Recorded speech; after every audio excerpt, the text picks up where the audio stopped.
গল্পের শিরোনাম বোকা গাধা ও দুষ্টু বানর। একটা ছোট্ট সবুজে ঘেরা গ্রামে থাকত এক বোকা গাধা। নাম তার গাধু। হঠাৎ কোনো ঝগড়া বা সমস্যা হলে সে কখনো রেগে যায় না, কিন্তু অনেক সহজ বিশ্বাসী। গাধু গ্রামের সকল প্রাণীর সঙ্গে বন্ধুত্ব করত, কিন্তু একটু ধীর হওয়ায় মাঝে মাঝে সে মজা করে ঠকেও যেত। গ্রামের পাশের বনে থাকত এক দুষ্টু বানর, নাম বানু। বানু সবসময় নানা রকম ছলচাতুরি আর মজার খেলা খুঁজে বের করত।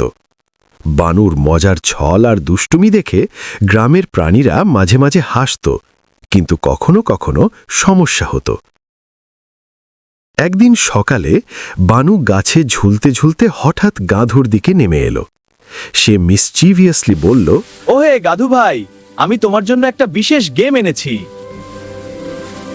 যদি তুমি আমার কথায় মানো, আমি তোমাকে দিচ্ছি জ্যাম, ফল আর মজার উপহার। দারুণ! আমি কি এটা করতে পারি? হ্যাঁ অবশ্যই, চল মজা করি। চলো যাই। গাধু উৎসাহী হয়ে ভাবল, ফল আর মজার উপহার, দারুণ! আমি কি এটা করতে পারি? সে বানুর কথায় রাজি হয়ে গেল। বানু তাকে প্রথমে গাছের ডালে চড়ার জন্য বলল। গাধু সোজা বিশ্বাসী, তাই সে ধীরে ধীরে ডালে উঠতে লাগল। চলো গাধু, তুমি প্রথমে এই ডালে উঠো, সেখানে আমি তোমার জন্য ফল রেখেছি। ঠিক আছে বানু, আমি উঠছি। গাধু বলল। কিন্তু বানু মিসচিভিয়াসলি হেসে বলল, আর একটু উপরে চড়ো, ফলগুলো ঠিক উপরে আছে। ঠিক আছে, আমি উপরে উঠছি। কিন্তু হঠাৎ বানু পিছন থেকে ঠাট্টা করতে করতে গাধুর পা কেটে দিল। গাধু ভারসাম্য হারালো আর নিচে পড়ল। সে একটু কাঁদতে কাঁদতে উঠল। বানু তখন হাসতে হাসতে বলল, আমি শুধু মজা করতে চেয়েছিলাম। গাধু মাথা নিচু করে চিন্তায় পড়ল। আমি আর কখনো সহজে কারো কথায় বিশ্বাস করব না।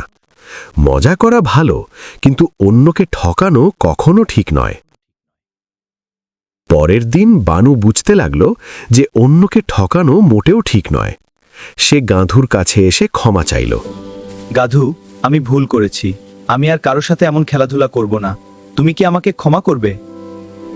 গাধু তার বড় হৃদয় দিয়ে বলল, ঠিক আছে বানু, তুমি আর কোনো ক্ষতি করবে না, তাই আমি ক্ষমা করব। চল এবার সত্যি সত্যি মজা করি। এরপর থেকে গাধু আর বানু বন্ধু হয়ে গেল। তারা মিলে গ্রামের ছোট্ট প্রাণীদের জন্য বিভিন্ন খেলা করত। কখনো কেউ ঠকানো হতো না, সবাই আনন্দে থাকত। গ্রামের প্রাণীরা বলতো, দেখো, বানু এখন ভালো হয়েছে। গাধুও ধৈর্য ধরে সত্যি বন্ধুত্ব শিখেছে।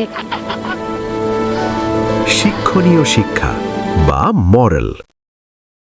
অন্যকে ঠকানো কখনো ঠিক নয়। মজা করা ভালো, কিন্তু কারো ক্ষতি করা উচিত নয়। ধৈর্য, সতর্কতা এবং বিচক্ষণতা সব সময় কাজে লাগে। ভুল করলে ক্ষমা চাওয়া এবং ক্ষমা করা, এটাই সত্যি বন্ধুত্ব।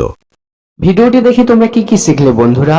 অবশ্যই কমেন্টে জানাও তোমাদের মতামত, আমার জন্য খুব হ্যাঁ গাধু, গুরুত্বপূর্ণ। গাছের উপরে চলো। আমি চেষ্টা করছি। পারবা, পড়ে গেলাম। হে, দেখলে বন্ধু হবি। হ্যাঁ বন্ধু।